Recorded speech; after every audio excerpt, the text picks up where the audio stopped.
Bismillahirrahmanirrahim. Assalamualaikum warahmatullahi wabarakatuh.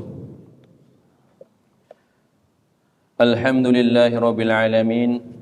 Wa asyhadu an la ilaha illallah wahdahu la syarika lah. Wa asyhadu anna Muhammadan abduhu wa rasuluh. Sallallahu wa sallam alaihi wa ala alihi wa sahbihi wa man tabi'ahum bi ihsanin ila yaumiddin, amma ba'd. Kaum muslimin dan muslimat, semoga dirahmati oleh Allah Subhanahu wa taala. Kita lanjutkan kajian Bulughul Maram pada pembahasan terakhir. Pada pertemuan yang lalu kita telah membahas apa-apa yang berkaitan dengan hukum menggunakan bejana ataupun peralatan yang terbuat dari emas dan perak. Dan kita alhamdulillah telah menjelaskan hukumnya secara rinci dan telah membawakan beberapa pelajaran yang bisa diambil dari hadis-hadis yang telah dibawakan. Adapun pada kesempatan kali ini insyaallah taala kita akan membahas apa-apa yang berkaitan dengan hukum kulit bangkai yang telah disamak. Hukum kulit bangkai yang telah disamak. Baik bangkai tersebut asalnya adalah hewan yang suci, ataupun bangkai tersebut yang asalnya adalah hewan yang najis. Maka insyaallah taala akan kita bahas ya perkara-perkara tersebut. Jamaah rahimanillah wa iyyakum, kenapa Al-Hafidz Ibnu Hajar Al-Asqalani membawakan bab penyamakan kulit binatang, kulit bangkai di dalam bab bejana? Apa kaitannya penyamakan kulit bangkai dengan bab bejana ataupun wadah? Maka ya para pensyarah menjelaskan bahwasannya karena wadah tersebut ya ada kalanya terbuat dari logam ya seperti tadi emas maupun perak ataupun logam yang lainnya. Ada kalanya terbuat dari kayu ya, bejana terbuat dari kayu, wadah terbuat dari kayu. Ada kalanya wadah terbuat dari kulit yang telah dikeringkan atau telah disamak. Kulit yang dikeringkan apabila memang asalnya suci ya, hewan yang halal disembelih kemudian kulitnya dikeringkan meskipun tidak disamak tentu suci. Atau hewan yang telah menjadi bangkai sehingga najis, kemudian disamak dan dijadikan sebagai wadah ya, misalkan wadah air di dalam atau digunakan ya sebagai bekal air di perjalanan, biasanya menggunakan wadah yang terbuat dari kulit binatang yang telah disamak. Maka ini adalah kaitannya kenapa beliau membawakan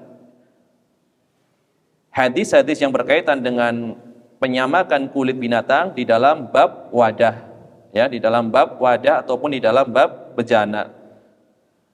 Karena nanti ada kaitannya dengan apa? Dengan bersuci dari air yang disimpan di dalam wadah tersebut. Karena ini kan kitab thaharah, kita bersuci.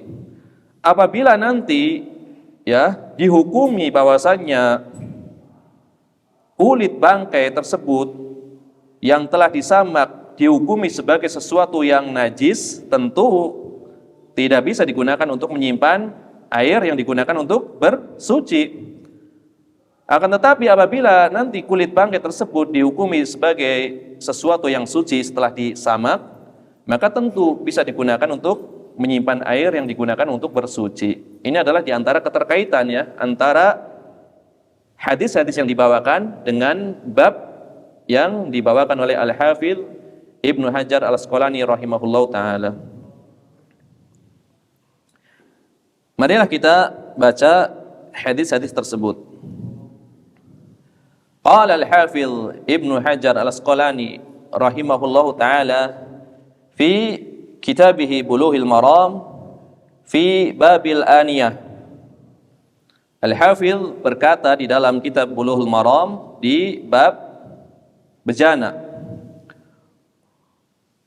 Wa an Ibni Abbas radhiyallahu anhuma qala Rasulullah sallallahu alaihi wasallam idza dubighal ihabu faqad tahura, akhrajahu Muslim. Dan dari Ibni Abbas radhiyallahu anhuma, beliau berkata, Rasulullah sallallahu alaihi wasallam bersabda, apabila kulit binatang telah disamak, maksudnya binatang yang telah menjadi bangkai, faqad tahura, maka kulit tersebut menjadi suci. Hadis ini diriwayatkan oleh Imam Muslim.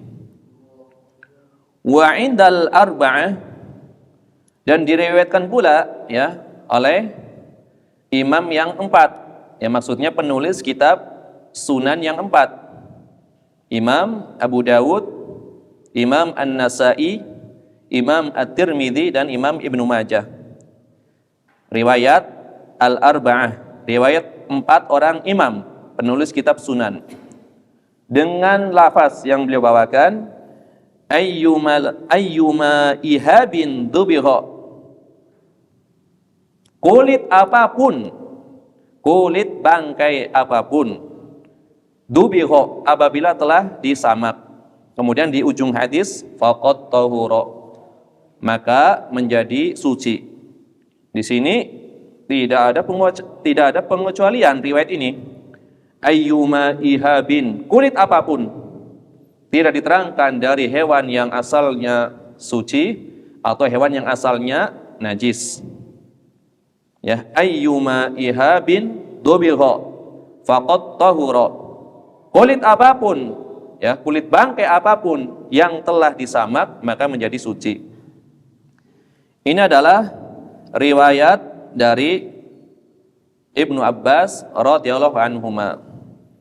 Kemudian riwayat berikutnya, wa an Salamah bin al-Muhabbiq radhiyallahu anhu dari Salamah Ibnul Muhabbiq, sebagian mengharokatkan huruf ba-nya dengan fathah, Ibnil Muhabbaq, tapi yang masyhur adalah dengan kasroh, ya, sebagaimana diterangkan oleh Al-Imam An-Nawawi rahimahullah ta'ala.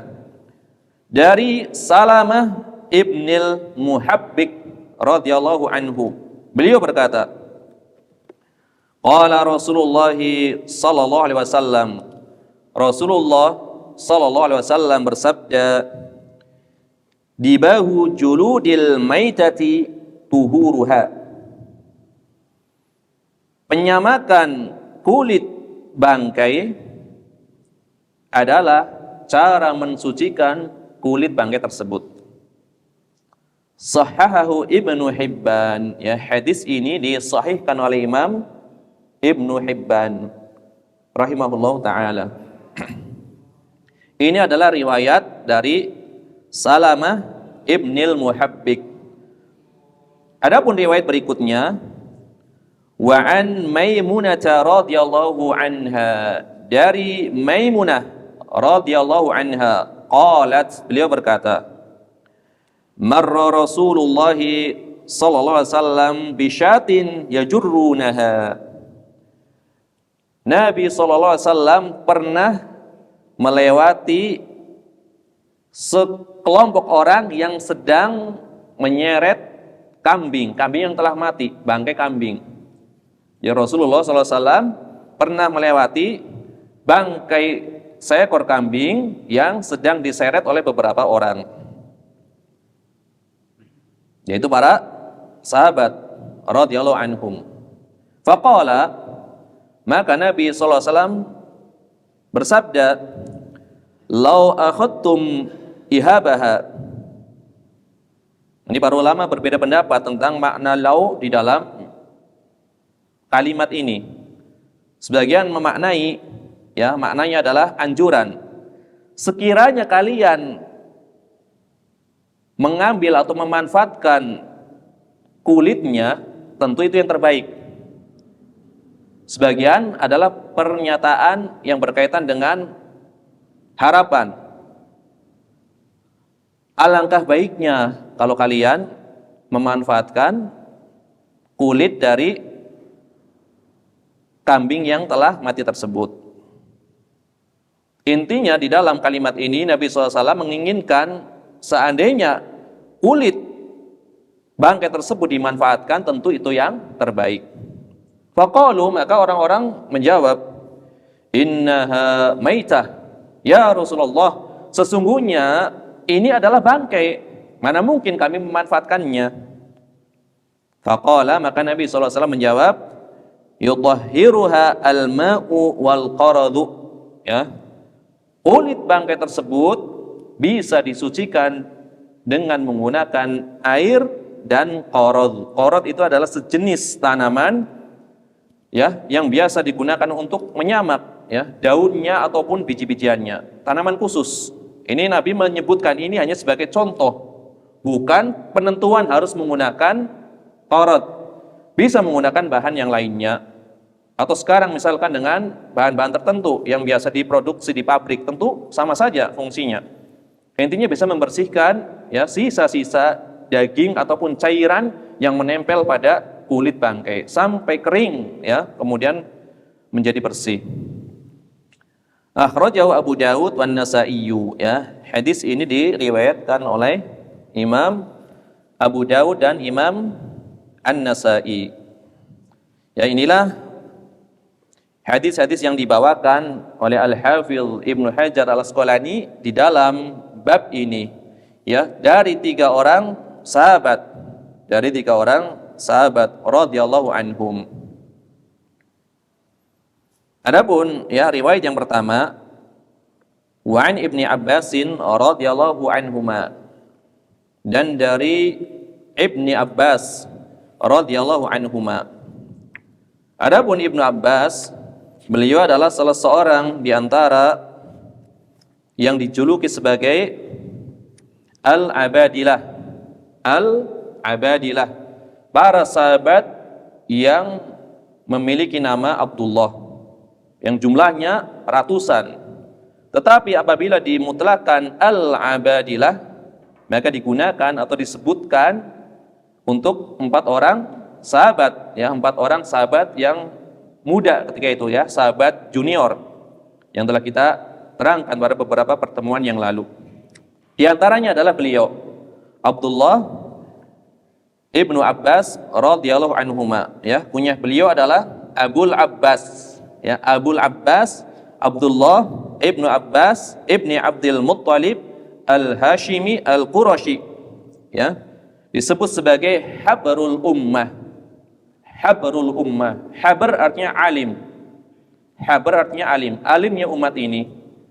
Sebagian orang mengharokatkan dengan kasroh, ya, menjadi Hibrul Ummah.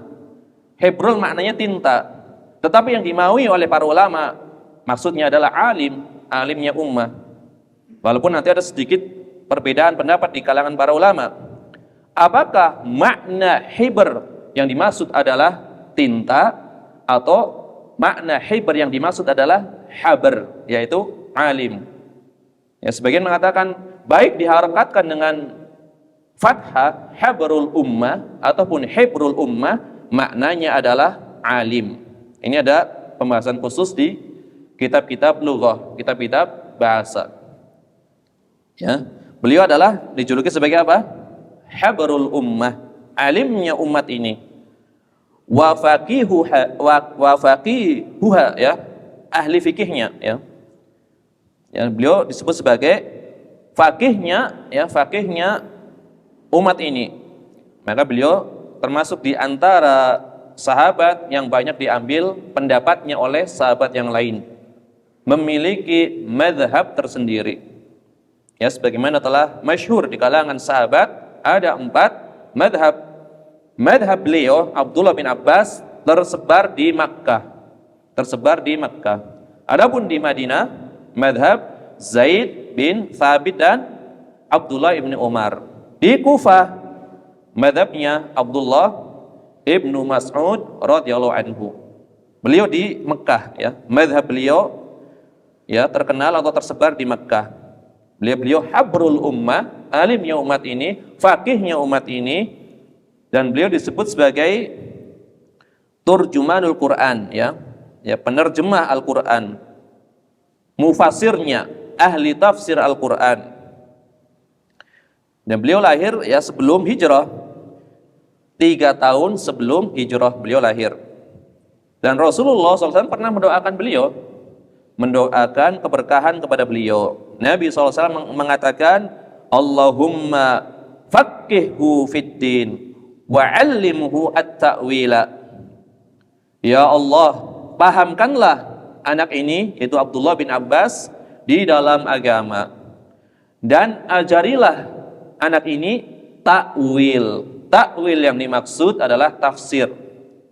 Makanya para ulama salaf ketika menyebutkan tafsir dengan kalimat atau kata atau dengan ungkapan takwil, seperti Al-Imam Ibnu Jarir At-Tabari, ya, beliau menamai kitabnya Jami'ul Bayan fi ta'wili ayil Quran. Takwil beliau menyebutnya, maksudnya adalah tafsir. Maka takwil kalau yang dimaui adalah tafsir, tentu diperbolehkan. Tentu diperbolehkan. Bukan takwil yang dimaui adalah tahrif, menyimpangkan maknanya atau merubah maknanya. Maka ini yang terlarang. Ya, maka ini yang terlarang. Ya, di antaranya adalah ayat-ayat mutasyabihat, ya. Mereka berusaha mencari takwilnya. Ya, padahal ada ayat yang muhkamat, yang tegas. Maka orang-orang yang di dalam dirinya ada penyakit, ya, penyakit hati, penyakit syubhat, mereka suka mencari ayat-ayat yang samar-samar maknanya, meninggalkan ayat-ayat yang tegas. Ini adalah di antara perkara yang diperingatkan oleh para ulama. Seorang meninggalkan ayat yang tegas, yang hukumnya tegas, kemudian mengambil ayat-ayat yang samar-samar hukumnya, kemudian ditakwil sesuai pemahamannya dia sendiri. Maka ini adalah perbuatan yang sangat tercela. Adapun takwil di sini tadi dikatakan adalah tafsir, maka beliau menjadi ahli tafsir. Ya, setelah para sahabat yang senior wafat, maka orang-orang mengambil riwayat tafsir dari Abdullah bin Abbas radhiyallahu anhuma. Di antaranya adalah para tabi'in, ya, di antaranya adalah Mujahid, di antaranya adalah Ikrimah, ya. Ikrimah bukan Ikrimah Ibnu Abi Jahal, beda. Ini Ikrimah seorang tabi'in, mengambil tafsir beliau. Walaupun nanti ada sedikit ya pembicaraan mengenai tafsir-tafsir dari Abdullah bin Abbas radhiyallahu anhuma, karena beliau sering membawakan riwayat-riwayat Israiliyat, riwayat-riwayat Israiliyat, karena beliau sering ya berinteraksi dengan para tokoh, ya, tokoh dari Yahudi maupun Nasrani, tokoh-tokoh ahli kitab. Makanya nanti dibawakan oleh Al-Imam, ya, Al-Imam At-Tabari di dalam tafsir beliau banyak sekali riwayat-riwayat Israiliyat. Maka sampai nanti ada pembahasan apa? Tentang perintah menyembelih, ya. Perintah menyembelih, ya, kepada Nabi Ibrahim alaihissalam. Ibrahim alaihissalam disuruh menyembelih putra beliau. Di antara riwayat yang dibawakan adalah riwayat bahwasanya yang disembelih adalah Ishaq alaihissalam, bukan Ismail. Itu adalah di antara riwayat dari orang-orang Yahudi. Akan tetapi para sahabat pun banyak yang menyetujui riwayat ini. Oleh karenanya Imam At-Tabari rahimahullah taala menguatkan riwayat bahwasanya yang disembelih adalah Ishaq alaihi salam, bukan Ismail.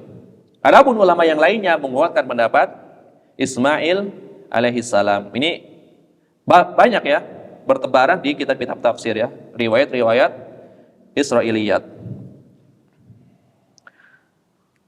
Abdullah bin Abbas mendapati atau ya beliau senantiasa belajar kepada Nabi SAW dan para sahabat yang lainnya yang telah meriwayatkan, yang lebih dahulu meriwayatkan hadis dari Nabi SAW, sehingga beliau mendapatkan ilmu yang banyak. Kemudian ya ketika Rasulullah SAW wafat, beliau masih kecil, ya beliau kecil, ya hampir balik, ya. Kemudian beliau ketika itu meskipun masih kecil sering diikutkan oleh Umar bin Khattab ketika itu. Setelah wafatnya Rasulullah SAW, ketika itu kepemimpinan dipegang oleh Abu Bakar As-Siddiq, kemudian Umar bin Khattab. Maka Umar bin Khattab mengetahui kelebihan beliau, ya kemampuan beliau di dalam menafsirkan ayat-ayat Al-Quran. Maka sering ya apabila ada majelis syura, ya majelis yang mengharuskan bermusyawarah dengan para ahli ilmu, ya Umar mengundang para masyaikh ahli Badar yang tentu keimanannya, ya ilmunya sangat tinggi. Suatu ketika Ibnu Abbas diikutkan dengan tujuan Umar ingin memberitahu kepada para sahabat bagaimana ya kedudukan anak ini. Maka kata Ibnu Abbas ketika itu, para sahabat senior melihat aku dengan pandangan yang kurang suka. Ya wajar, ini manusiawi. Ini anak kecil ngapain ikut ke sini? Ibaratnya seperti itu. Yang lain ini para masyayikh ya, ahli Badar. Ini anak kecil kenapa ikut majelis? Dan Umar mengetahui ketidaksukaan para sahabat. Ya maksudnya kenapa bawa-bawa anak kecil? Ternyata Umar bin Khattab ya, ingin menunjukkan bagaimana ya kedudukan Abdullah bin Abbas radhiyallahu anhu di dalam menafsirkan ayat Al-Qur'an. Maka Umar pun bertanya, "Wahai masyayikh sekalian, bagaimana pendapat kalian tentang firman Allah Ta'ala, idza jaa nasrullahi wal fath," sampai akhir ayat. Apabila telah datang pertolongan Allah dan terjadi penaklukan kota Mekah, sampai akhir ayat. Maka sebagian para ahli Badar ini mengatakan maksudnya apabila Allah telah memberikan kemenangan kepada kita, maka kita hendaknya apa? Kita hendaknya bertasbih kepada Allah, memuji Allah, kemudian memohon ampun kepada Allah, dan beberapa perkataan yang lainnya. Intinya mereka menafsirkan apa adanya kalimat yang ada di surat An-Nasr tersebut. Setelah mereka mengemukakan ya pendapat-pendapatnya, kemudian ditanya Abdullah bin Abbas radhiyallahu anhuma, "Wahai Ibnu Abbas, apakah pendapatmu sama dengan mereka para masyayikh?" Nah kata Ibnu Abbas, "Tidak wahai Amirul Mukminin, pendapat saya tidak sama dengan mereka." Apa pendapatmu? Ayat ini maknanya adalah telah dekat ajalnya Rasulullah SAW. Jadi ayat ini sebagai tanda bahwasanya Rasulullah SAW sebentar lagi akan diwafatkan oleh Allah Tabaraka wa Ta'ala. Dan ini sangat logis. Idza jaa nasrullahi wal fath, apabila datang ya pertolongan Allah dan penaklukan kota Mekah, wa ra'aitan nasa yadkhuluna fi dinillahi afwaja, dan engkau melihat orang-orang berbondong-bondong masuk agama Allah. Fasabbih bihamdi rabbika wastaghfir innahu kana tawwaba, maka bertasbihlah dengan memuji Rabbmu dan mohon ampunlah, sesungguhnya Allah Tabaraka wa Ta'ala adalah Maha penerima taubat. Sekarang ketika Mekah telah ditaklukkan, berarti menjadi apa? Darul Islam, negeri Muslim. Kemudian orang-orang telah masuk Islam. Maka ini menunjukkan apa?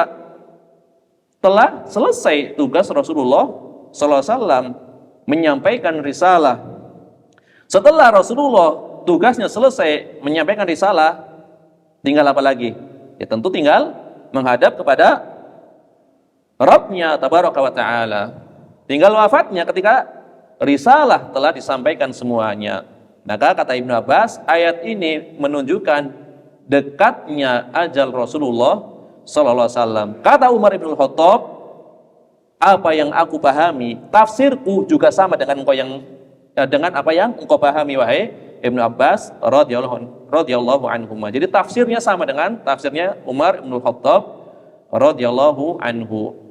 Dan Umar adalah di antara seorang yang mendapatkan ilham, di antara muhaddatsun, orang yang mendapatkan pengajaran dari Allah, yaitu dikatakan sebagai ilham.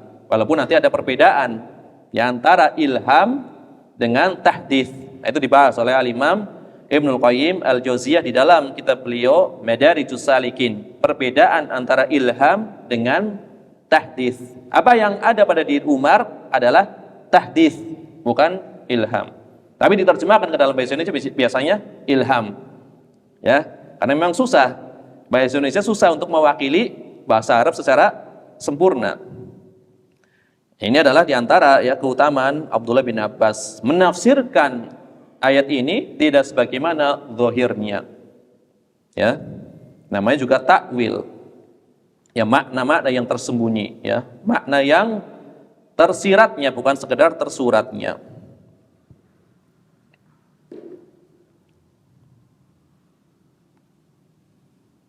Dan beliau Ibnu Abbas wafat pada tahun 68 Hijriah, ya. Kemudian yang menyolati beliau adalah Muhammad Ibnul Hanafiyah, ya. Muhammad Ibnul Hanafiyah. Kemudian beliau berkomentar, Muhammad Ibnul Hanafiyah berkomentar, al-yauma mata rabaniyu hadhil ummah. Pada hari ini telah wafat robaninya umat ini, ya, robaninya umat ini. Rabbani, kata beliau, kata Ibnu Abbas, adalah seorang yang mengajarkan ilmu yang kecil sebelum ilmu yang besar, ilmu yang pokok dulu sebelum ilmu yang lainnya. Itu disebut sebagai Rabbaniyu hadhil ummah, Rabbaninya umat ini, radhiyallahu anhuma. Ini adalah yang berkaitan dengan Abdullah Ibnu Abbas radhiyallahu anhuma, ya. Adapun sahabat yang kedua di dalam hadis yang dibawakan oleh Al-Hafidz Ibnu Hajar, Salamah Ibnul Muhabbik.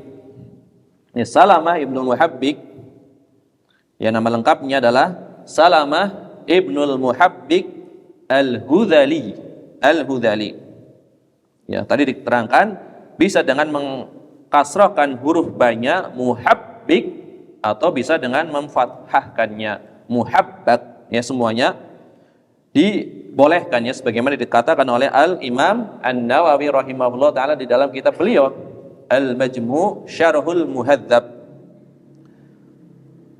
Ya, sebagian ulama mengatakan, ya, nama dari Al-Muhabbik adalah Sahar. Ya, nama dari Al-Muhabbik adalah Sahar. Sebagian lagi mengatakan nama dari Al-Muhabbik adalah Rabi'ah. Ya, kemudian beliau diberi kunyah Abu Sinan, ya, Abu Sinan. Kemudian di antara anak beliau yang meriwayatkan hadis dari beliau adalah Sinan, ya, dan Jaun Ibnu Qatadah. Jadi Sinan anak beliau meriwayatkan hadis dari beliau. Kemudian Jaun Ibnu Qatadah juga meriwayatkan hadis dari beliau. Kemudian di antaranya tabi'in yang meriwayatkan hadis dari beliau adalah Al-Hasan Al-Basri. Ya, Al-Hasan Al-Basri. Dan beliau, ya, Salamah Ibnu Muhabbik ini meriwayatkan 12 hadis dari Nabi sallallahu alaihi wasallam, ya, sebagaimana diterangkan oleh Al-Hafidz Ibnu Hajar Al-Asqalani di dalam kitab beliau Al-Isabah. Al-Isabah fi tamyizis sahabah. Nanti ada perbedaan pendapat. Apakah beliau termasuk sahabi atau bukan? Ada perbedaan pendapat. Insya Allah akan kita terangkan. Ini adalah rawi dari hadis yang kedua. Adapun hadis yang ketiga, ya, wa'an Maimunah, dari Maimunah radhiyallahu anha. Ya, Maimunah salah seorang di antara ummul mukminin, ya, salah seorang di antara Ummul Mukminin, istri dari Rasulullah sallallahu alaihi wasallam. Ya, istri dari Rasulullah sallallahu alaihi wasallam. Ya, beliau adalah Maimunah bintul Harith Al-Hilaliyah. Ya, Maimunah bintul Harith Al-Hilaliyah. Beliau adalah Ummul Mukminin urutan yang terakhir, yang ke-11. Karena yang disepakati, yang diijmakan oleh para ulama sebagai Ummul Mukminin jumlahnya ada 11. Adapun yang lainnya tidak diijmakan. Beliau adalah urutan yang ke-11.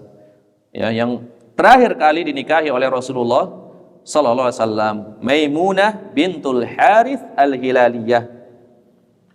Ya, Nabi SAW menikahi beliau pada tahun ke-7 Hijriah. Ya, tahun ke-7 Hijriah.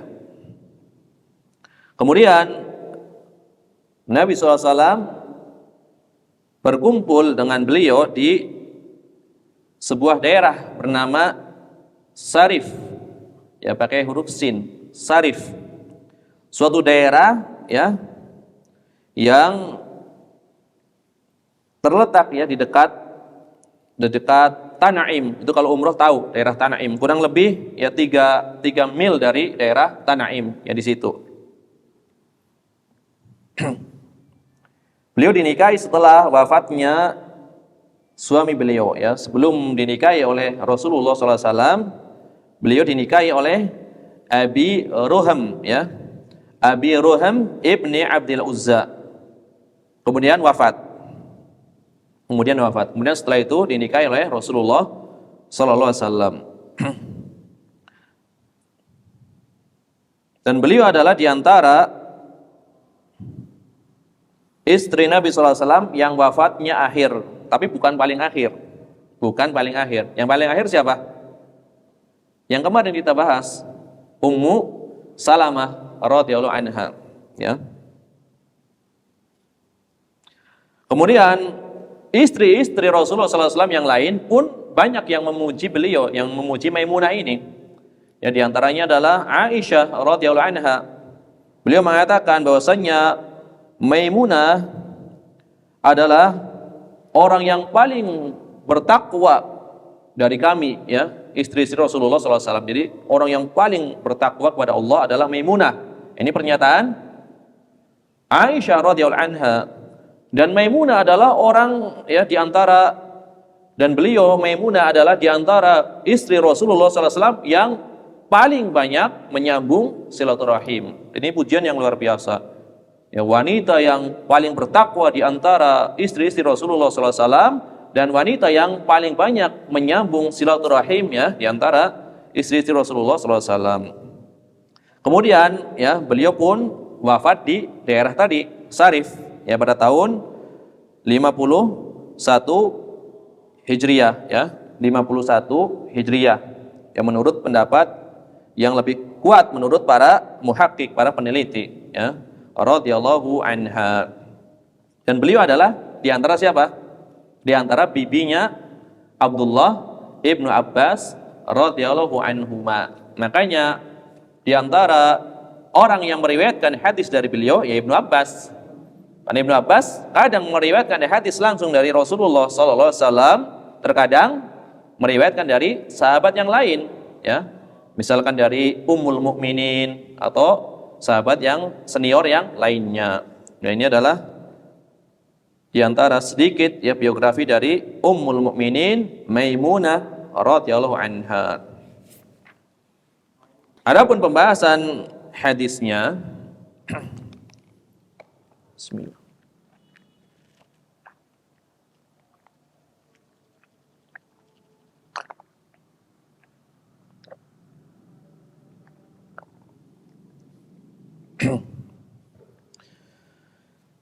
Hadis yang pertama, hadis riwayat Ibnu Abbas radhiyallahu anhuma, ini diriwayatkan oleh Imam Muslim di dalam Kitabul Haid. Di dalam Kitabul Haid. Ya, bab ya. Kalau yang membawakan bab tentu bukan Imam Muslim, tetapi para pensyarahnya, di antaranya adalah Al-Imam An-Nawawi rahimahullah ta'ala. Karena Imam Muslim tidak membawakan bab di dalam kitab sahihnya. Beliau hanya membawakan kitabnya saja. Kitabul Iman, Kitabut Thaharah, Kitabul Haid, kemudian hadisnya. Tanpa nomor, tanpa bab, hanya nama kitabnya saja. Tetapi keistimewaannya adalah seluruh yang berkaitan dengan kitab tersebut dibawakan hadisnya di satu tempat. Jadi kalau ingin mengetahui jalur-jalur yang lain sangat mudah. Berbeda dengan Al-Imam Al-Bukhari. Ya, terkadang di kitab Bad'il Wahyi, nanti muncul lagi di Kitabul Hajj misalkan. Adapun Imam Muslim mengumpulkan riwayat-riwayatnya di satu tempat. Riwayat yang semisal ya ataupun riwayat yang masih ada kaitannya dengan kitab yang beliau tulis, misalkan Kitabul Iman, maka dibawakan langsung di bawahnya. Jadi hadis ini dibawakan oleh Imam Muslim di dalam Kitabul Haid, kitab haid. Ya. Dengan lafaz ini, lafaz yang dibawakan oleh Al-Hafidz Ibnu Hajar, idza dubighal ihabu faqad tahura. Apabila kulit binatang, kulit bangkai telah disamak, maka menjadi suci. Lafaznya seperti ini di dalam Kitabul Haid. Adapun bab yang dibawakan adalah oleh Al-Imam An-Nawawi ya di Syarah Muslimnya ya, di Syarhu Sahih Muslim, bab taharatu juludil maitati bittibagh, bab sucinya kulit bangkai apabila telah disamak atau dengan cara disamak. Dari jalan ya Zaid bin Aslam. Zaid bin Aslam sering kita sebut ya pada pertemuan-pertemuan yang lalu.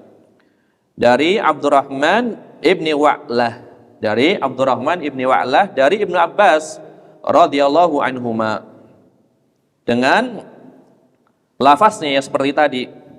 Dan demikian pula diriwayatkan oleh Imam Abu Daud dengan lafaz yang semisal. Maka dari sini ya kita mengetahui bahwasanya Al-Hafidz Ibnu Hajar di dalam menisbatkan riwayat yang kedua wa indal arba'ah, dan di dalam riwayat imam yang keempat beliau ada waham, kekeliruan. Ada waham kata para ulama, kekeliruan. Karena lafaz ayyuma ihabin dubigha itu bukanlah lafaz Abu Daud. Bukanlah lafaz Abu Daud. Adapun lafaz Abu Daud sama dengan lafaz Imam Muslim tadi yang pertama. Ya. Idza dubighal ihabu faqad tahura. Ini lafaz Abu Daud dan Imam Muslim. Adapun dikatakan wa indal arba'ah di dalam riwayat penulis 4 sunan ayyuma ihabin dubigha, ya, kulit apapun, kulit binatang apapun yang disamak faqad tahura, ini bukan lafaz Abu Daud. Tetapi ini adalah lafaz dari Imam At-Tirmidzi, Imam An-Nasa'i dan Imam Ibnu Majah. Ya, di sini dikatakan ya lafaz yang ayyuma ihabin dubiha faqad tahura dikatakan oleh Imam At-Tirmidzi haditsun hasanun sahihun. Hadis hasan sahih. Ya. Jadi di sini ada waham ya, kekeliruan di dalam menisbatkan lafaz ini kepada imam yang 4 menurut istilah beliau. Menurut istilah beliau, di awal mukadimah beliau mengatakan apabila dikatakan riwayat imam yang 4 adalah Abu Daud, ternyata Imam Abu Daud tidak membawakan riwayat dengan lafaz yang ini. Berarti waham ya. Hal yang biasa di kalangan para ahli hadis ya ketika salah meriwayatkan. Memang ada beberapa ya waham ya yang diterangkan oleh para ulama di dalam kitab Bulughul Maram. Makanya para ulama mengatakan barangkali Al-Hafidz Ibnu Hajar ini menulis Bulughul Maram dengan hafalannya. Dengan hafalannya. Jadi misalkan menisbatkan kepada Imam Abu Daud As-Sijistani, padahal yang dimaksud adalah Abu Daud At-Tayalisi misalkan di dalam musnadnya. Kemudian misalkan dikatakan riwayat Imam Abu Daud, ternyata riwayat Imam At-Tirmidzi. Walaupun lafaznya ada, cuma salah menisbatkan saja. Ya. Ada beberapa ya yang dikritik oleh para ulama, ya, mengkritik dengan cara yang beradab tentunya, hanya menjelaskan saja, menisbatkan kekeliruan ya, penisbatan kepada para penulisnya atau kitab induknya, induk asal hadis-hadis yang dibawakan oleh Al-Hafidz Ibnu Hajar Al-Asqalani. Jadi lafaznya adalah sama dengan lafaznya Imam Muslim. Jadi ini bukan riwayat imam yang 4 berarti ya. Kalau diteliti secara mendetail. Ini adalah riwayat yang pertama dari Abdullah bin Abbas. Jadi disepakati sahihnya ya. Riwayat yang pertama, kemudian tambahan riwayatnya dari 3 orang imam tadi adalah kata Imam At-Tirmidzi, hadisnya hasan sahih. Ya, intinya berarti bisa diamalkan. Tidak tercela dari sisi apa? Sisi kesahihannya. Karena hasan termasuk diantara bagian hadis yang bisa diamalkan.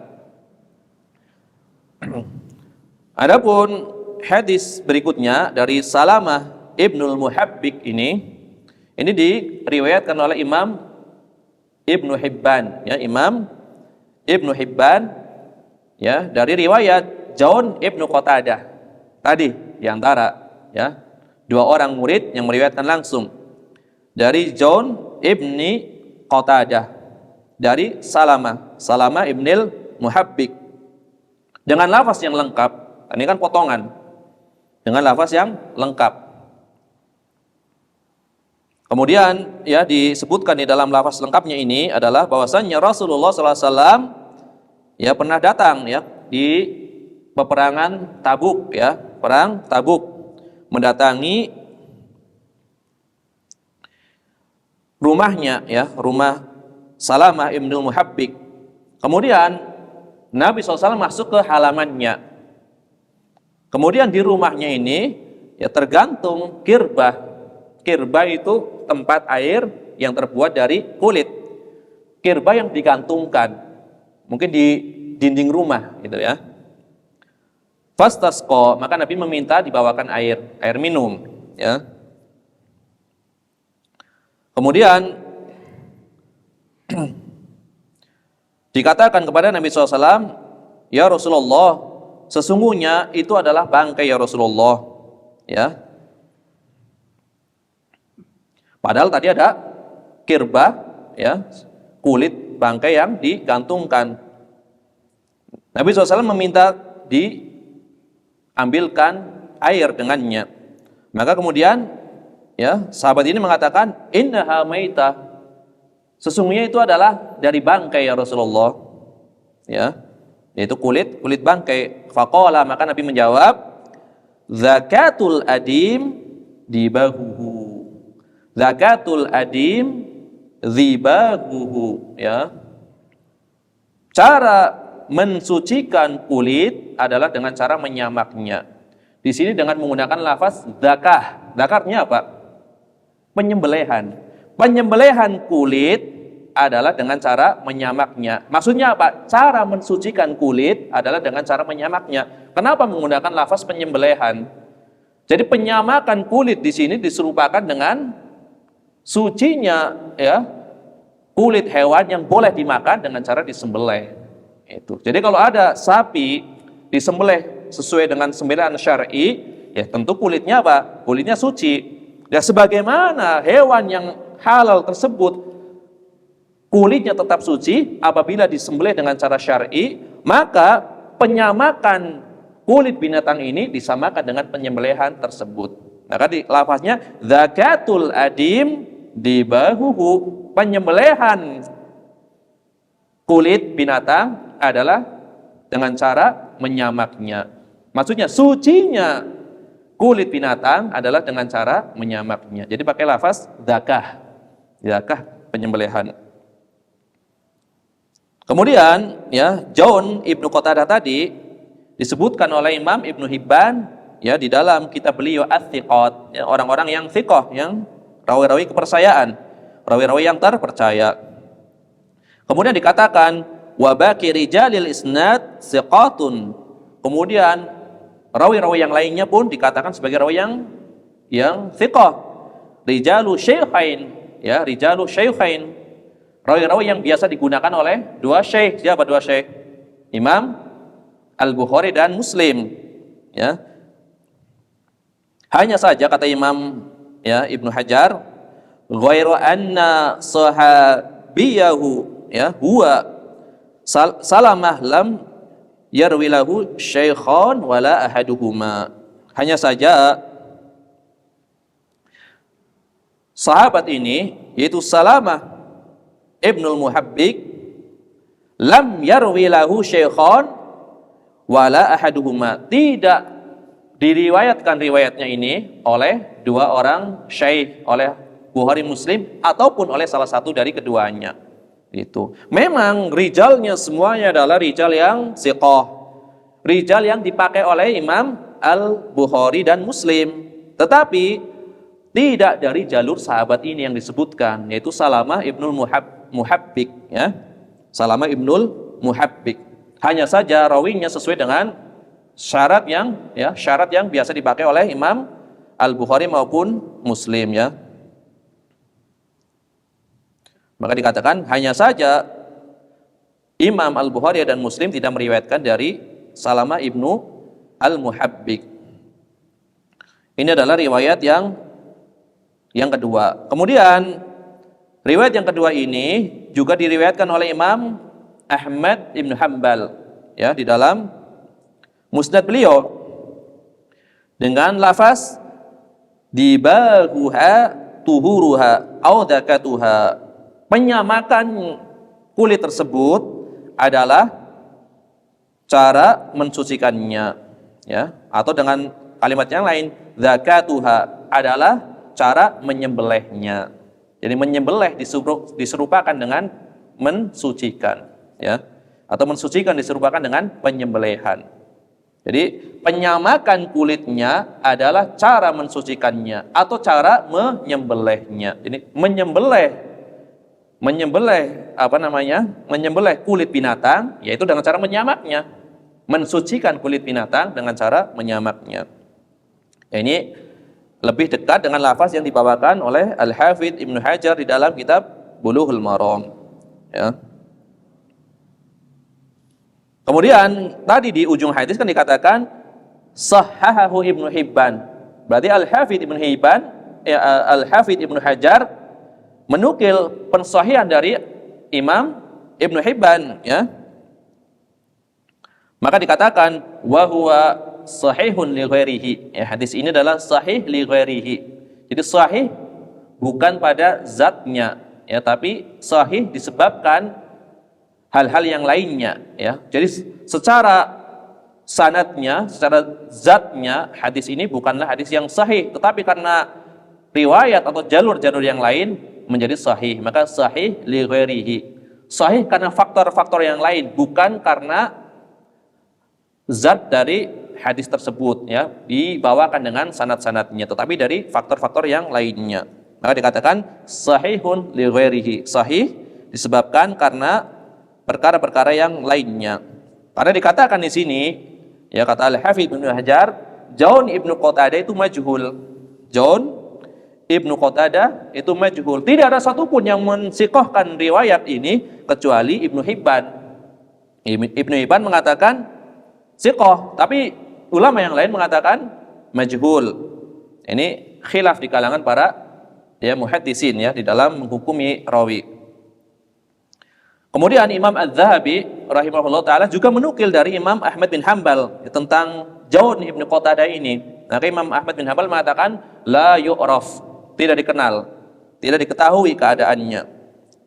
Kemudian dinukil pula oleh Imam Al-Mizzi, ya, Imam Al-Mizzi dalam Tahdzibul Kamal, ya, Imam Al-Mizzi kawan dekat dari Syekhul Islam Ibnu Taimiyah rahimahullah taala, ulama Syafi'iyah di abad ke-7 yang pakar di dalam ilmu Al-Jarh wa Ta'dil.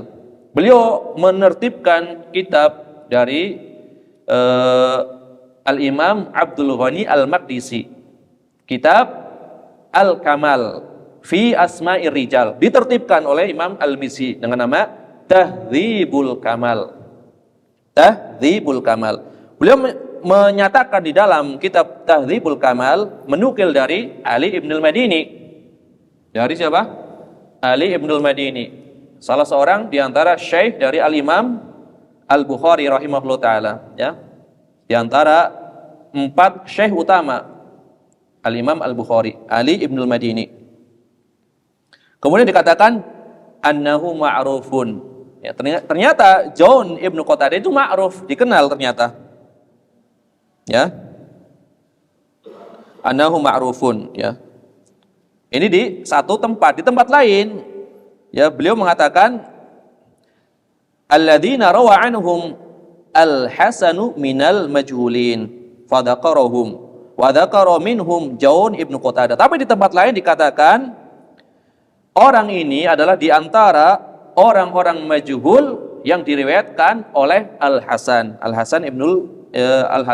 Al-Basri. Jadi dihitung di antara orang-orang majhul yang hadisnya diriwayatkan oleh Al-Hasan Al-Basri. Tapi di tempat lain beliau mengatakan ma'rufun, ya, dikenal. Imam Ahmad mengatakan la yu'raf, tidak dikenal. Ini perselisihan para ulama. Kemudian Al-Hafidz penulis kitab Bulughul Maram juga mengatakan di dalam kitab beliau At-Taqrib, dia mengatakan lam tasihha suhbatuhu, tidak sah penyandaran beliau sebagai seorang sahabat. Nah, ini tadi makanya ada pembahasan ya tentang beliau sahabat atau bukan juga diperselisihkan. Ya, Imam Ibnu Hajar penulis Bulughul Maram justru mengatakan lam tasihha suhbatuhu, tidak sah, ya, tidak sah penyandaran beliau sebagai seorang sahabat, wa huwa makbul, dan dia adalah orang yang makbul. Ya, ketika dikatakan makbul itu maksudnya bukan berarti hadisnya sahih, bukan. Maka terhitung sebagai orang yang hadisnya lemah. Ya. Akan tetapi, ya, jadi kalau dikatakan makbul maknanya apa sih? Orang ini adalah makbul.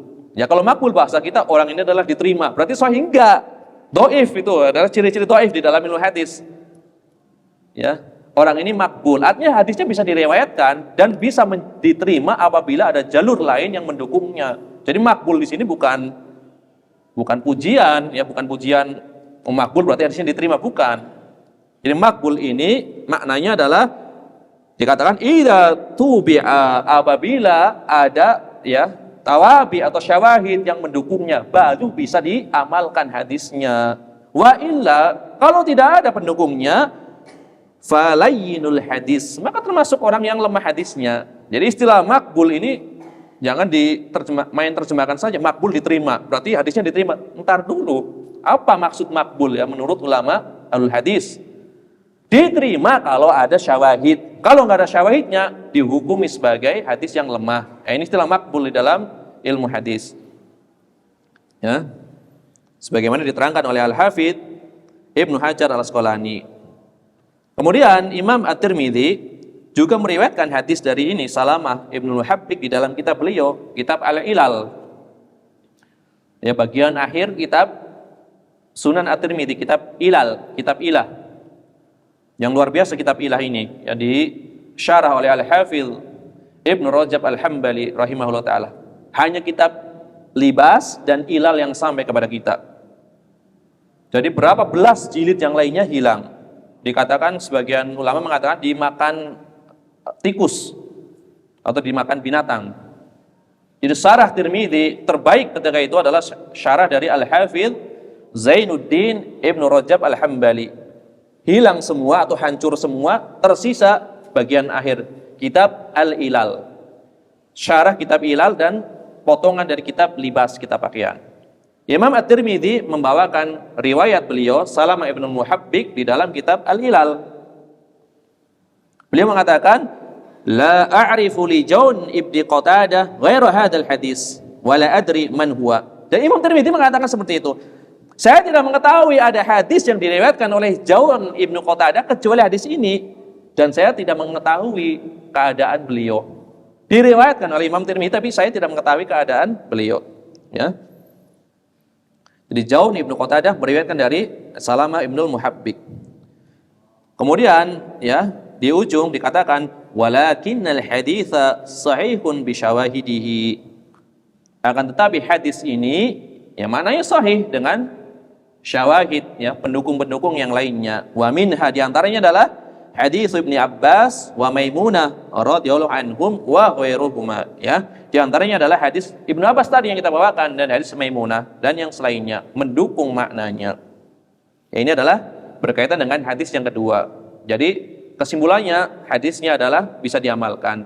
Riwayat yang kedua dari Salamah Ibnul Muhabbik, ya, dari John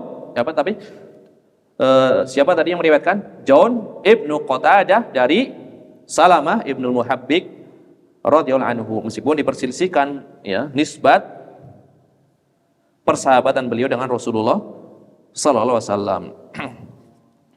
Adapun yang ketiga, yang terakhir ini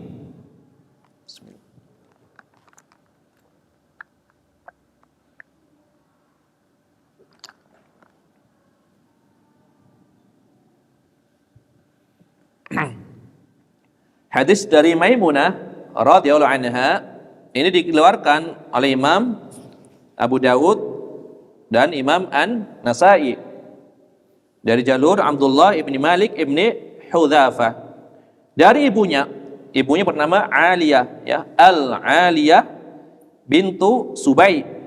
Ibunya mengatakan, ya, kana li ghanamun bi Uhud fa waqa'a fiha al-maut. Saya memiliki kambing, ya,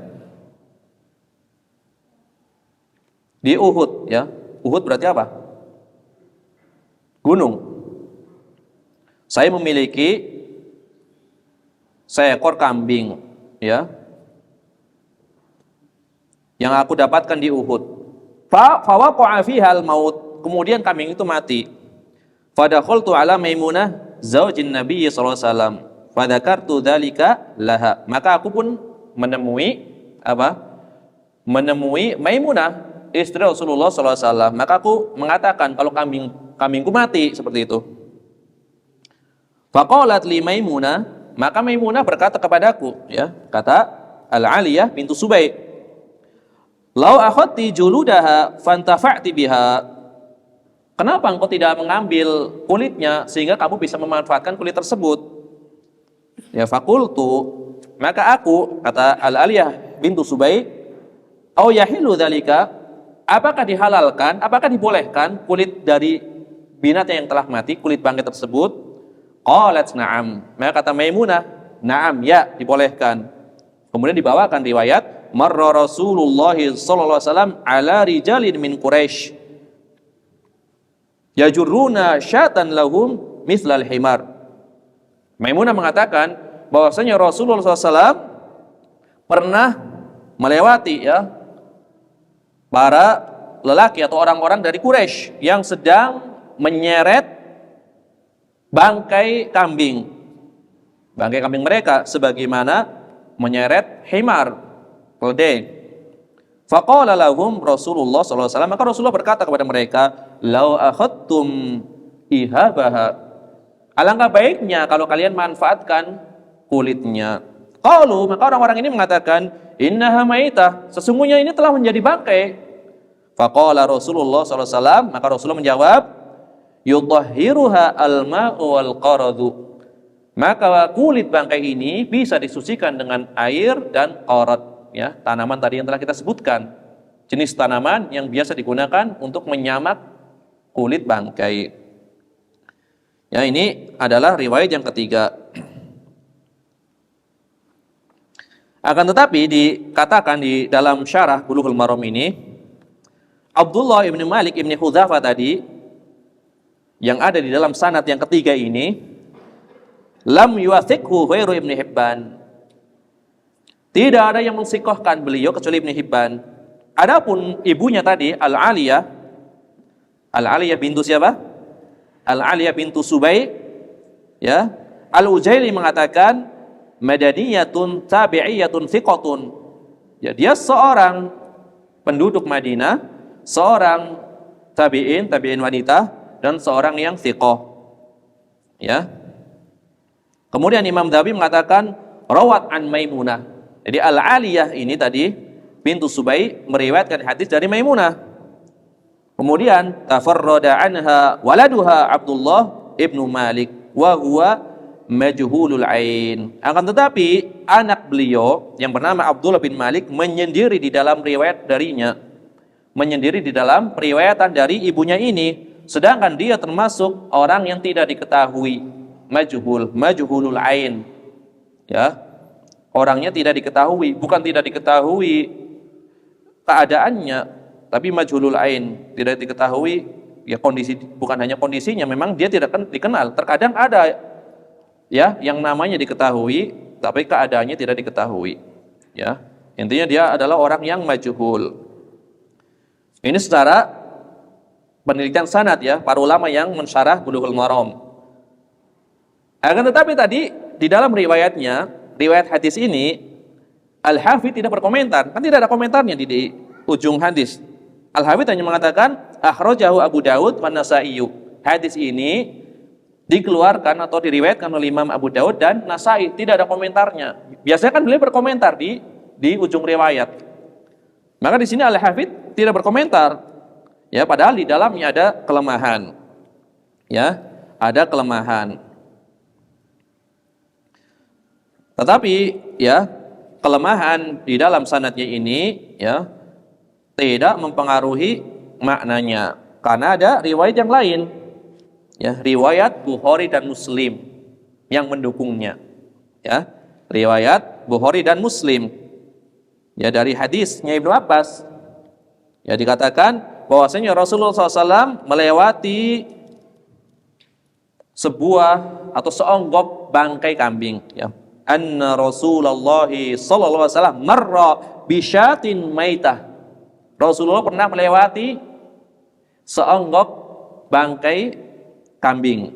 Faqala, maka Nabi mengatakan, halastamta'tum bi'ihabiha, apakah kalian tidak ingin memanfaatkan kulitnya? Qalu, maka mereka mengatakan, innaha maitah, sesungguhnya ini telah menjadi bangkai. Qala innama haruma akluha, yang diharamkan itu kalau dimakan, kata Nabi SAW. Diharamkan itu kalau dimakan. Adapun kalau tidak dimakan tentu ya tidak diharamkan. Hanya saja riwayatnya sampai sini saja. Innama haruma akluha. Haram itu kalau dimakan. Tapi Nabi mengomentari, ya. Kenapa kalian tidak memanfaatkan kulitnya? Ya Rasulullah, ini telah menjadi bangkai. Kemudian Nabi mengatakan, betul bangkai ini haram kalau dimakan, tapi hanya sini saja riwayatnya. Tidak ada lafaz penyebutan kulit tersebut menjadi suci dengan cara disamak. Nabi hanya mengomentari haram kalau dimakan. Nah, seperti itu saja. Hanya seperti itu. Ini riwayat ya Bukhari dan Muslim. Jadi tidak ada lafaz penyamakan. Oleh karenanya hadis ini tidak dibawakan oleh Al-Hafidz Ibnu Hajar karena tidak ada lafaz apa? Penyamakan, meskipun maknanya mendukung. Kan Nabi isyarat menunjukkan apa? Sesuatu yang bisa dimanfaatkan. Kenapa kalian tidak memanfaatkan kulitnya? Sesungguhnya ini telah menjadi bangkai yang diharamkan kalau dimakan. Dari hadis ini riwayat Bukhari dan Muslim ini nanti menjadi salah satu di antara 7 mazhab ya di dalam masalah penyamakan bangkai. Ini adalah di antara dalil dari Imam Az-Zuhri. Imam Az-Zuhri, seorang imam tabi'in, bahwasanya kulit bangkai boleh dimanfaatkan meskipun tanpa disamak. Berdasarkan hadis ini. Ini adalah madhabnya Imam Az-Zuhri. Ya, ada 7 madhab nanti berkaitan dengan kulit bangkai yang selalu akan kita bawakan. 7 pendapat ya tentang hukum kulit bangkai yang disamak, apakah bisa suci atau tidak. Tetapi kata Al-Imam An-Nawawi, ini adalah pendapat dari Az-Zuhri menyendiri dan salah satu wajhun syadhun fi madhabina, salah satu pendapat yang syad di dalam madhab kami, madhab Syafi'i maksudnya. Jadi dalam madhab Syafi'i ada yang mengikuti pendapat Imam Az-Zuhri ini. Ya, ini adalah diantara pembahasan yang berkaitan dengan riwayatnya. Jadi secara umum makna dari riwayat yang dibawakan oleh Al-Hafidz Ibnu Hajar maknanya adalah sahih ya. Dan tentu dengan ya sedikit kritikan tadi ya oleh para ulama yang mensyarahi hadis ini. Ya, sudah berlalu 1 jam lebih. Belum masuk kepada pembahasan hadisnya. Pembahasan makna secara rincinya.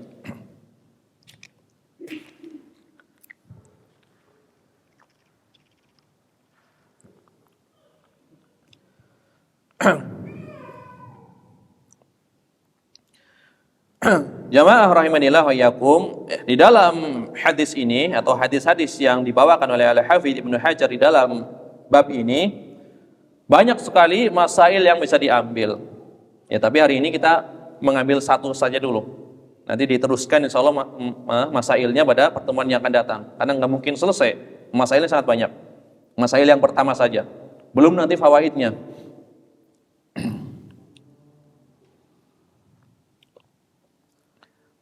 Adapun ya permasalahan yang pertama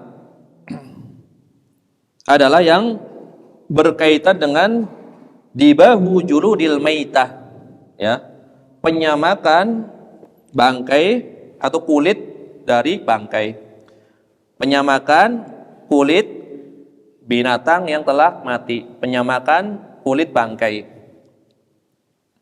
Maka para ulama di dalam permasalahan ini mereka berselisih, berbeda pendapat, ya, sehingga dibawakan oleh para ulama, di antaranya oleh Al-Imam An-Nawawi rahimahullah ta'ala di dalam kitab Al-Majmu' Syarhul Muhadzab ada 7 pendapat. Demikian juga dibawakan oleh Al-Imam As-Sun'ani di dalam Subulus Salam 7 pendapat, tapi dengan pemaparan yang berbeda. Sama-sama 7 pendapat, cuma ada sedikit perbedaan pemaparan. Karena di dalam kitab Subulus Salam beliau membawakan madhab Al-Hadawiyah, madhab Syiah. Maka di antara yang dibawakan adalah riwayat dari Ali bin Abi Thalib. Karena nanti madhab sahabat yang dinukil yang berkaitan dengan ini adalah riwayat dari Ali bin Abi Thalib. Maka Imam As-Sani mengatakan ruwiya hadza an Aliin alaihi salam. Ini diriwayatkan dari Ali alaihi salam dalam kitab Subulus Salam. Maka kita akan menukil dari kitab Al-Majmu' Syarhul Muhadzab karya Al-Imam An-Nawawi, ya. Ya, Imam An-Nawawi membawakan ya far'un, ya, furu', ya, yang berkaitan dengan madhahibil ulama fi juludil maitah. Madhab para ulama di dalam perkara yang berkaitan dengan kulit bangkai. Pendapat yang pertama, ya, pendapat yang pertama bahwasanya kulit hewan yang telah menjadi bangkai tersebut tidak bisa disucikan dengan apapun. Pendapat pertama, tidak bisa suci meskipun dengan cara disamak. Ya, mau yang asalnya adalah hewan yang halal seperti kambing, seperti sapi, seperti onta, ataupun hewan yang asalnya adalah haram dimakan. Intinya tidak bisa suci dengan cara disamak. Maka dikatakan la yadhuru bid-dibahi syai'un min juludil maitah. Tidak ada satupun, ya, kulit binatang yang telah menjadi bangkai bisa suci dengan cara disamak, ya.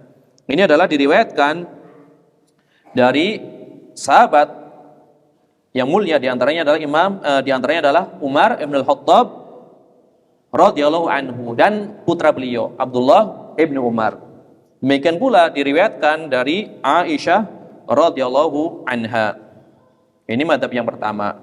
Ini dari kalangan sahabatnya. Adapun dari kalangan madhab 4 yang memilih pendapat ini adalah riwayat yang mu'tamad di dalam madhab Hambali dan di dalam madhab Malik. Ini riwayat yang mu'tamad di dalam madhab Hambali, di dalam madhab Malik, ya. Hambali dan Maliki berpendapat bahwasanya kulit bangkai tidak bisa suci walaupun disamak. Akan tetapi di dalam madhab Hambali, meskipun tidak suci, boleh dimanfaatkan apabila telah disamak dari hewan yang suci. Nah, ini ada kedetailan.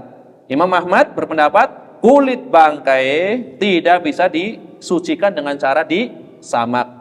Tetapi boleh dimanfaatkan apabila telah disamak, apabila hewan tersebut ketika hidupnya adalah hewan yang suci, untuk perkara-perkara atau barang-barang yang kering, bukan barang-barang yang sifatnya basah. Karena basah bertemu dengan najis menyebabkan najis juga. Adapun kalau kering tentu tidak. Misalkan biji-bijian kering disimpan di dalam wadah yang telah atau yang dibuat dari kulit hewan yang suci yang telah disamak. Imam Ahmad mengatakan hewan yang suci, bukan hewan yang boleh dimakan. Beda. Hewan yang asalnya boleh dimakan pasti hewan suci, tetapi hewan suci belum tentu boleh dimakan dagingnya. Nah, jadi dalam mazhab Hambali seperti itu. Ini juga pendapat mazhab Maliki. Yang luar biasa mazhab Maliki ini, ketika hewannya masih hidup, maka sangat mudah, tidak ada satupun yang najis. Mazhab Maliki, seluruh hewan yang masih hidup suci. Tetapi ketika menjadi bangkai, kambing menjadi bangkai, menurut mazhab Maliki tidak bisa suci meskipun disamak. Ya, dan ini sesuai dengan mazhab Hambali. Jadi ini pendapat yang pertama, ya. Kulit binatang yang telah disamak tidak bisa menjadi suci. Akan tetapi bisa dimanfaatkan apabila hewan tersebut adalah hewan yang suci ketika hidupnya dan telah disamak. Khusus untuk barang-barang yang kering, bukan barang-barang yang basah. Ini adalah pendapat yang pertama. Ya, tadi diriwayatkan pula dari sahabat Umar bin Khattab, anaknya dan Aisyah. Adapun pendapat yang kedua berkaitan dengan samak ini, kulit hewan yang dagingnya boleh dimakan maka bisa menjadi suci apabila telah disamak. Jadi bangkai hewan yang asalnya dagingnya boleh dimakan, maka bisa disucikan dengan cara disamak. Jadi khusus nih, yang bisa disamak dari kulit bangkai adalah yang asalnya boleh dimakan. Ini pendapat yang kedua. Pendapat ini adalah madhab dari Al-Imam Al-Auza'i, kemudian pendapat Imam Ibnul Mubarak, kemudian pendapat dari Imam Abu Daud, kemudian pendapat dari Imam Ishaq Ibnu Rahawai. Di antara dalilnya adalah riwayat tadi Maimunah. Kan riwayat-riwayat yang datang semuanya apa itu? Berkaitan dengan apa? Kambing yang telah menjadi bangkai. Maka berdasarkan riwayat tersebut, yang bisa disamak hanyalah hewan yang asalnya boleh dimakan. Kan tadi dikatakan bahwasannya penyamakan kulit adalah cara menyembelihnya. Diserupakan dengan penyembelihan. Tidak mungkin berlaku hukum penyembelihan kecuali pada hewan apa? Ya, hewan asalnya dimakan.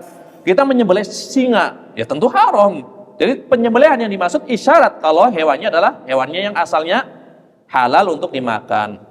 Ya, menyamakan kulit bangkai sama dengan menyembelihnya, mensucikannya. Penyucian diserupakan dengan penyembelihan. Tidak berlaku hukum penyembelihan kecuali pada hewan yang halal untuk dimakan. Ini adalah madhab yang kedua. Ini hanya khusus apa? Hewan yang asalnya boleh dimakan. Ini adalah madhab Al-Auza'i, kemudian madhab Ibnul Mubarak, kemudian madhab Abu Daud dan madhab Ishaq Ibnu Rahawai. Adapun dalil madhab Hambali nanti kita sebutkan, kita akhirkan nanti. Dalil madhab Hambali yang menunjukkan tidak bisa suci, ya nanti akan kita sebutkan. Kemudian madhab yang ketiga, seluruh kulit bangkai itu bisa disucikan dengan cara disamak, kecuali bangkai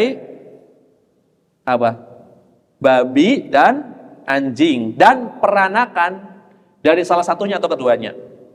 Jadi semuanya baik yang asalnya boleh dimakan atau tidak boleh dimakan, asal disamak menjadi suci, kecuali dua hewan, yaitu anjing dan babi dan peranakan dari anjing maupun babi.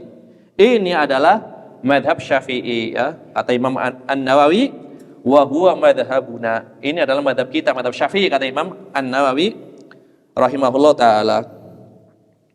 Kemudian pendapat ini juga dihikayatkan dari para sahabat. Di antaranya adalah Ali ibn Abi Thalib, kemudian sahabat yang mulia Abdullah bin Mas'ud radhiyallahu anhuma, ya. Jadi riwayat dari Ali ibn Abi Thalib dan Ibnu Mas'ud radhiyallahu anhuma. Ini madhab Syafi'i. Semuanya suci, bisa disucikan dengan cara disamak, ya, kulit bangkai, kecuali anjing dan babi atau peranakan keduanya. Ya, ini madhab yang ketiga. Madhab Syafi'i. Kemudian madhab yang keempat, ya, seluruh kulit bangkai bisa disucikan dengan cara disamak kecuali apa? Bangkai babi. Anjing tidak, kecuali bangkai babi. Karena babi jelas nasnya, sesungguhnya babi adalah rijsun, ya, najis. Maka menurut Imam Abu Hanifah semuanya bisa disamak menjadi suci kecuali kulit babi. Ini madhab Abu Hanifah. Ini madhab Abu Hanifah. Kemudian madhab yang kelima,